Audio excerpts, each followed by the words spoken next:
नाजरीन, नेचर ने पूरी दुनिया को बेपनाह रिसोर्सेज से नवाजा है, लेकिन इसमें कोई शक नहीं कि ये रिसोर्सेज इक्वली डिस्ट्रीब्यूट नहीं किए गए।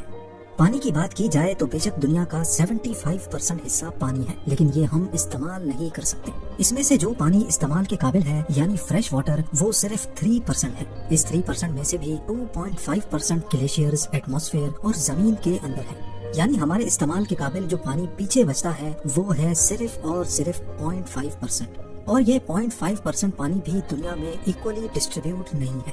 कुछ कंट्रीज तो ऐसी हैं जिनके पास पीने तक के लिए पानी नहीं बचता। अब इस मसले के बहुत सारे सॉल्यूशंस हैं। कहीं पर समंदर के पानी में से सॉल्ट्स निकालकर उसको पीने के काबिल बनाया जाता है, कहीं क्लाउड सीडिंग यानी आर्टिफिशियल बारिश करके पानी जमा किया जाता है। और साउथ अफ्रीका के हालात तो इतने खराब हो गए थे कि उन्होंने ऑल द वे एंटार्क्टिका से आइसबर्ग टो करके केप टाउन तक लाने का प्लान भी बनाया था। आज हम एक ऐसे सॉल्यूशन के बारे में बात करेंगे जिस पर यकीन लाना बहुत ही मुश्किल है। करीब 50 साल पहले मुअम्मर गद्दाफी ने लीबिया जैसी खुश्क कंट्री में दुनिया की सबसे बड़ी मैन मेड रिवर बनाने का न सिर्फ ऐलान किया बल्कि ये हकीकत में पूरा करके भी दिखाया। लीबिया, जिसको सैटेलाइट मैप पे भी देखा जाए तो कहीं हरियाली का एक डॉट भी नजर नहीं आता, जहाँ बारिश इतनी नायाब है कि लोग कई सालों तक बारिश नहीं देख पाते। इस सिचुएशन में लीबिया ने आखिर ये सब कैसे मुमकिन कर दिखाया। लीबिया का 99% एरिया रेगिस्तान से भरा हुआ है। यहाँ पड़ने वाली गर्मी का अंदाजा तो आप लगा ही चुके होंगे। ये गर्मी इतनी शदीद होती है कि ओपन एयर में पड़ा पानी भी फौरन एवापोरेट हो जाता है। और लगे हाथ लीबिया के कई हिस्सों में 10 सालों तक बारिश का नामो निशान भी नहीं होता। क्रूड ऑयल के हिसाब से लीबिया के पास यूनाइटेड स्टेट से भी ज्यादा ऑयल रिजर्व्स हैं, लेकिन फ्रेश वाटर के मामले में यहाँ एक भी नेचुरल रिवर नहीं है। 1950s में जब लीबिया में ऑयल ढूंढा जा रहा था तो यहाँ ऑयल के साथ साथ एक बहुत ही नायाब खजाना भी मिला। जी हाँ, और ये खजाना था पानी का। सहारा, जहाँ लोग पानी को तरसते हैं, उसके नीचे 1.5 lakh cubic kilometre fresh water किसी खजाने से कम नहीं था। ये एक तरह का फॉसिल वाटर होता है जिसको नूबियन सैंडस्टोन एक्वीफर कहा जाता है। अंदाजा लगाया जाए तो सहारा के नीचे से मिलने वाला पानी इतना ज्यादा है कि हमारी पूरी दुनिया अगर उसको 40 सालों तक भी इस्तेमाल करे फिर भी वो खत्म नहीं होगा। और सोने पे सुहागा न्यूबियन वाटर सहारा के ईस्ट में पाया जाता है, खास तौर पर जहाँ आज लीबिया मौजूद है।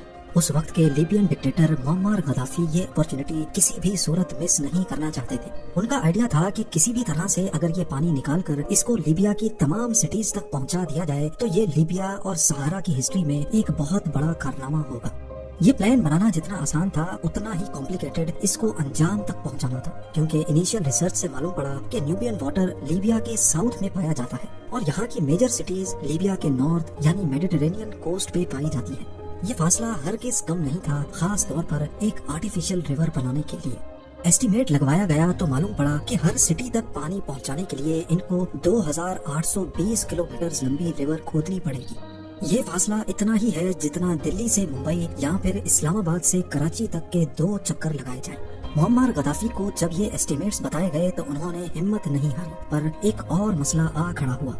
सहारा की कड़कती गर्मी में जहाँ पानी फौरन एवापोरेट हो जाता है, वहाँ इतनी लंबी ओपन एयर रिवर का मतलब था कि शहरों तक पहुँचने से पहले ही आधे से ज्यादा पानी भाप बनकर उड़ जाएगा। अब इस मसले से निपटने का मतलब था कि 2820 किलोमीटर लंबी रिवर को अंडरग्राउंड करना होगा। इस काम के लिए बड़े बड़े पाइप्स की जरूरत थी। एक पाइप 13 फुट मोटा, उसका वजन 80 टन और ऐसे 5 लाख पाइप्स बनाए जाएंगे, तब जाकर 2820 किलोमीटर लंबी रिवर बन पाएगी। इतने ज्यादा पाइप्स बनाने के लिए लीबिया में ही कई फैक्ट्रीज बनाई गईं, जिनमें ये खास पाइप तैयार किए जाने लगे। ये कंक्रीट और स्टील से बने पाइप थे।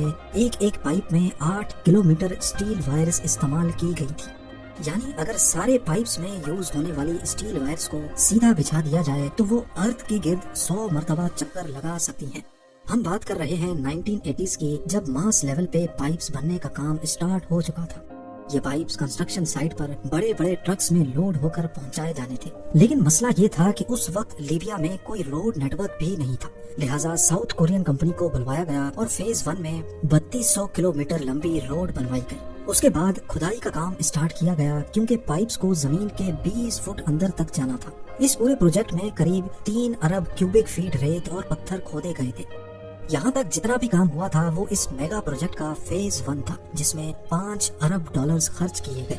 उसके बाद 1989 में फेज 2 पे काम शुरू किया गया। اس میں سب سے پہلے پانی کے پائپس کو ٹریپولی تک بچھانا تھا، جو کہ لیبیا کا کیپٹل اور یہاں کی سب سے بڑی سٹی ہے۔ اس کام کے لیے جبل حسونہ میں 2 جگہوں پر ویلز کھودی گئیں اور قریب 200 میٹر کی گہرائی سے پانی پمپ کیا گیا۔ یہاں سے پائپس کو آل دا وے ٹریپولی تک بچھایا گیا، جو کہ 700 کلومیٹر لمبی لائن تھی۔ اسٹیج 3 میں کفرا کے مقام پر ویلز کھودی گئی اور وہاں سے پائپس بچھا کر بنغازی تک لائے گئے، جو لیبیا کی دوسرے نمبر پر بڑی سٹی ہے۔ یہ فاصلہ 1000 کلومیٹر لمبا تھا۔ اس کے بعد اگلی اسٹیج میں ان دونوں نیٹ ورکس کو آپس میں جوڑا جانا تھا۔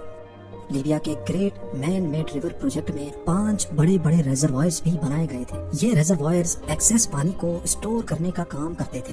ان ریزروائرز کا ڈایا میٹر 1 کلومیٹر رکھا گیا ہے، جو آج بھی قائم و دائم ہے۔ Guinness book of world record کے مطابق لیبیا کا یہ پروجیکٹ دنیا کی سب سے بڑی مین میڈ ریور کے ساتھ ساتھ دنیا کا سب سے بڑا اریگیشن سسٹم بھی ہے۔ اس پروجیکٹ کے ذریعے زمین سے نکلنے والا پانی نہ صرف لیبیا کے 6.7 ملین لوگوں کے پینے میں استعمال ہوتا ہے، بلکہ اس کا 70% حصہ ایگریکلچر اور انڈسٹریل ریکوائرمنٹ کو بھی پورا کرتا ہے۔ اسی پروجیکٹ کی وجہ سے لیبیا کے نارتھ اور ویسٹ میں گرین لینڈز میں اضافہ کیا گیا تھا۔ اب ظاہر ہے اتنا بڑا میگا پروجیکٹ بننے میں خرچہ بھی ٹھیک ٹھاک ہوا ہوگا۔ مختلف ڈیٹا کے حساب سے اس پروجیکٹ میں $25 بلین سے بھی زیادہ کا خرچہ ہوا، اور سب سے حیرت کی بات یہ ہے کہ لیبیا نے پہلے 3 فیزز کو وقت پہ کمپلیٹ کیا، وہ بھی بغیر کسی اور ملک کے فائنینشیل سپورٹ کے۔ البتہ یونیسکو کی ایک ٹیم نے اس پروجیکٹ پہ کام کرنے والے انجینئرز اور ورکرز کو ٹریننگ ضرور دی تھی۔ کچھ ایکسپرٹس کا کہنا ہے کہ نیوبین سینڈ سٹون ایکویفر کا پانی اگلے کم از کم 100 سالوں تک استعمال کیا جا سکتا ہے۔ اس کے برعکس اگر لیبیا ڈی سیلیبریشن کر کے فریش واٹر بناتا تو اس میں 10 گنا زیادہ کاسٹ لگتی۔ لیبیا کی مین میڈ ریور کے چرچے پوری دنیا میں چھا چکے تھے۔ ہر نیوز ایجنسی صرف اسی پروجیکٹ پہ خبریں دے رہی تھی، لیکن برا وقت کبھی بتا کر نہیں آتا۔ 22 جولائی 2011 کو لیبیا میں سول وار اسٹارٹ ہو گئی۔ معمر قذافی کو مار دیا گیا اور نیٹو کی ایک ایئر اسٹرائک میں فیز 4 اور 5 کے لیے بنائے جانے والے پائپس کی فیکٹری کو تباہ کر دیا گیا، اور اس پوائنٹ پر پروجیکٹ کی کنسٹرکشن کا کام روک دیا گیا۔ 2014 سے 2020 تک ہونے والی سیکنڈ سول وار کے دوران پورے انفراسٹرکچر کو نظر انداز کر دیا گیا۔ پائپس کی مینٹیننس اور ریپیئر پہ بالکل بھی دھیان نہیں دیا جاتا تھا، جس کی وجہ سے کئی بار پانی کی سپلائی ڈسٹرب رہی۔ 10 اپریل 2020 کو لیبین کیپٹل ٹریپولی تک پانی پہنچانے والے اسٹیشن پہ چند ملیٹنٹس نے قبضہ کر کے اس کو بند کر دیا، اور آج لیبیا میں کنڈیشن یہ ہے کہ آلریڈی جو فیزز کمپلیٹ ہیں ان کو بھی صحیح سے مینٹین نہیں کیا جا رہا۔ نہ ہی ٹریپولی میں پانی بچا ہے اور نہ ہی بنغازی میں، اور بات کی جائے ریزروائرز کی تو وہ اب کافی حد تک خالی ہو چکے ہیں۔ جہاں ایک دور میں پانی خوشحالی لے کر آیا تھا، وہی لیبیا آج ایک بار پھر سے بدترین واٹر شارٹیج کا سامنا کرنے پر مجبور ہے۔